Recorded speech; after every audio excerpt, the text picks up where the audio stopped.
Hey everybody, in this video I'm going to address a question that came in from a viewer about using an NDI feed in Unreal Engine that happens to carry an alpha channel in it.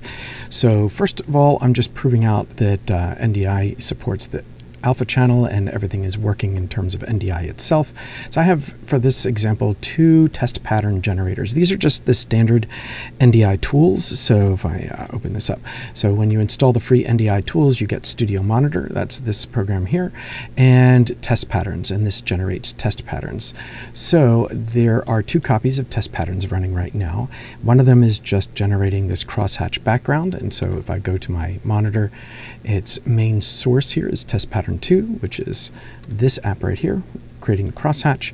And then I have my main test patterns here generating an overlay. So in monitor, I have settings and overlay, and it's choosing this desktop and it's selecting this test pattern.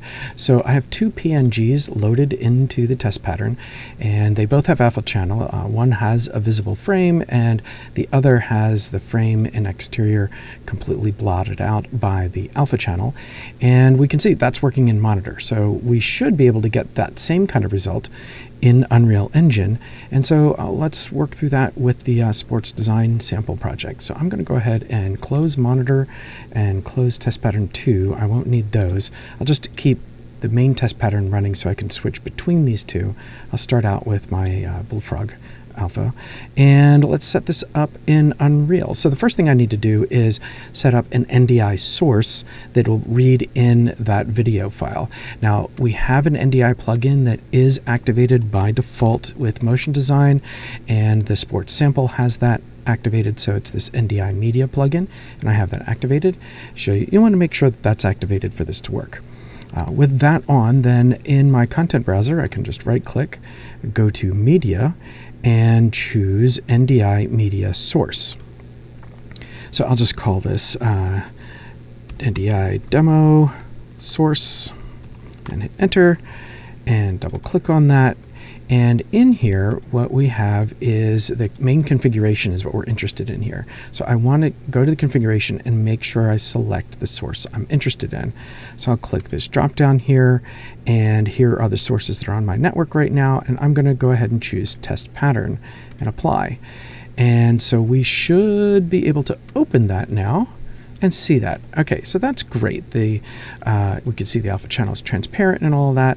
The one thing that might get a little confusing is that if I go to my test pattern generator here and click on this logo from the sports demo pack, we can see that in this one the RGB values are populated and the alpha channel should blot them out, but in this preview it's not getting blotted out. All I have to say is trust the process, this is okay. So in this PNG, the RGB values are black and it looks perfectly fine. Here, the RGB values are not black. It doesn't look fine, but it's okay. So let's just accept that for now. I'm going to go ahead and close this source and close this setup. We can see that it is working. So Control S to save that. Now I'll create a fresh level to build out a sample. So I'm going to right click in content, choose level, that'll create a demo level. I'll just call this NDI demo level and Control S to save that. I will double click to open it up. Okay, we are now in NDI demo level. I'll activate Motion Design and I'll create defaults. In this case, I will not use the directional light and I'll just spawn this. So now in my level, I've just got a skylight, post-process volume, and a camera, and we're looking through that camera. To continue with the demo, I'm going to double click on the rectangle tool. So we create our rectangle, and then I'm going to fill the screen with this rectangle. So I'm going to click the Align Actors button and just choose this lower right-hand corner button. This will fill the screen with that actor. And finally, I just want to put some content in here so that I can compare my transparencies. So I'm going to scroll down, and for my material type, I'm going to keep simple, but instead of solid, I'm going to go ahead and choose texture, and I'll put like a UV pattern texture in here. So I'll click this drop down, I'll type in UV, and I'll select this UV editor color. There we go. So now we've got a background in place. Now I'll double click on square to create a square. And it's flickering because it's overlapping with our rectangle. It's in exactly the same z-space, front backspace. It's 0, 0, 0 for both actors. What I'll do is pull this square a little bit closer. So click and drag to the left here in my x-axis for the square. And now it is in the foreground because it's closer to the camera. Finally, I want to use Material Designer on this square to implement that NDI feed. So I'll scroll down to the materials for the square.